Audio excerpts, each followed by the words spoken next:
Temperatures heading into Tuesday are going to be absolutely wild. We are looking at a huge temperature swing to the upside across the northern plains into parts of South Dakota, North Dakota, or even thawing out here across the Great Lakes from Michigan back to Wisconsin, all the way up into Minnesota above freezing. The January thaw continues in these areas, and then we're watching a storm across the west. So some really weird weather going on out there. Hey guys, thanks for stopping by and checking the video out today. It's a relatively new channel here focusing on weather. My name is Travis Roberts. I'm a former TV chief meteorologist digging into weather analysis. So if you think you'll like these videos, hit subscribe. And if you're enjoying them, give it a thumbs up. And I just want to say thank you so much for stopping by. I absolutely had a blast last night reading your comments, at least the ones that were of good taste. Come on, guys. I mean, I love reading your comments, but keep it between the fence posts, as we say in the South. In other words, just be reasonable. But I'd love to hear from you again because I love reading your stories. And with this crazy wild weather pattern, it's got me thinking, what's the wildest weather you've ever experienced? It doesn't have to be a severe weather event, but just absolutely crazy. Maybe it was a huge temperature swing, or maybe it was just snowflakes falling under blue skies. That happens. That's a real thing. Or the elusive thunder snow. As we move through the week, though, the weird warmth continues. The warm up for January, I mean, it's not that weird, right? We always get these big warm ups, and we're seeing it continue. I think what's crazy, though, is this big system that's going to be moving into the west. This is going to be a strong storm, guys. All right. If you're across the west, if you're anywhere from really the northwest all the way from Seattle, so from Washington down into Portland, into Oregon, south into California, all the way into Southern California, this is going to be a big storm. This is going to bring a lot of rain, feet of snow. In fact, places into the crest of the Sierra could see up to 3 feet of snow, maybe more, especially once you get into next week, because this onshore flow is going to continue just transporting moisture from the Pacific right into the west. Our ridge continues to build here up across central Canada, even as far north as the Hudson Bay. So that's going to be a big push of warm air into this area. But what's interesting is to see how this system here that goes negatively tilted interacts with this ridge. It looks like it's going to dive under it, at least the afternoon European model still trying to indicate that, and then bring that cutoff flow here into Florida. Now, this afternoon's European run much further south. The GFS brings things a little bit further to the north and tries to do some kind of weird winter interaction across the Carolinas.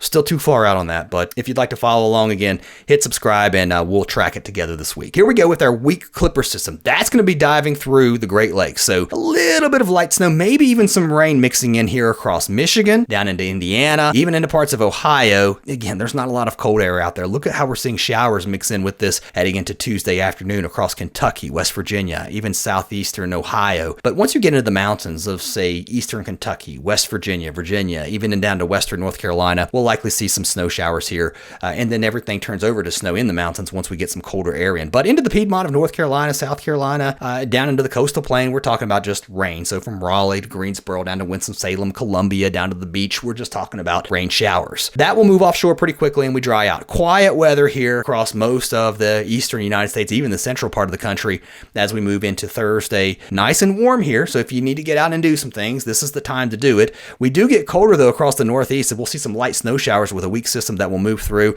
and then here comes the big system into the west. Now, as our Clipper system moves off the east coast, here comes the big system into the west. That's going to bring a lot of rain and snow here that we've talked about, and then as we move into Thursday afternoon and evening, it moves all the way into the desert southwest, with snow picking up from the San Francisco Plateau all the way up into the Wasatch, back into the Intermountain West, up into parts of Idaho. The snow will start to pick up, and then another round of snow moving into the Sierra up into the Cascades. The snow will be really heavy here into the central California mountains. Again, we're talking about several feet of snow possible, and then things start to kick to the east. Now, again, there's a lot of questions I still think up in the air as we head into the weekend. I was reading several forecast discussions, even for parts of North Carolina. The National Weather Service in Raleigh talking about how, yeah, there is a slight chance that we could see some wintry precipitation here, and the models, again, just all over the place. It does look like we get wet here across the south as that system dives underneath our big ridge here, so showers here across the south, even into parts of the mid-south, so we're talking about from Kentucky, Tennessee, back into Missouri through the weekend, and then here's some more snow, and look at this, another system pushing into the west. It's going to be relentless here with snow adding up into feet and feet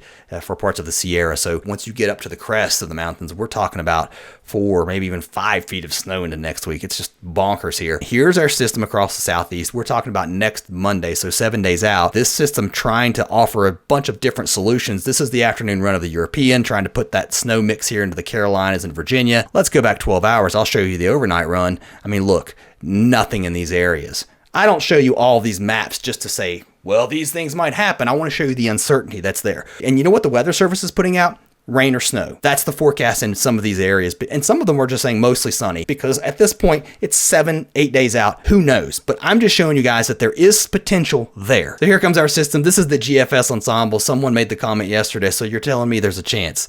There's a chance. It may be small, but there's a chance here into the Carolinas, into the mid-Atlantic. It doesn't look very good at this point, but what does look certain? The storminess across the west. You know, back in 1993, a week and a half out, temperatures were warm across the east. It didn't look like anything was going to happen, and boom, you got that snowstorm. Are we seeing that? You know, I mean, who's going to find a storm that's going to happen a month and a half from now? But the moment I'm confident to tell you it's coming, I'll let you know. Thanks for checking the video out, guys. I do appreciate it. So leave me a comment again below. What's the weirdest weather you've ever seen? Can't wait to see what you guys have to say. Keep it between the fence posts. Keep it respectable and reasonable. I'll see you in the comments.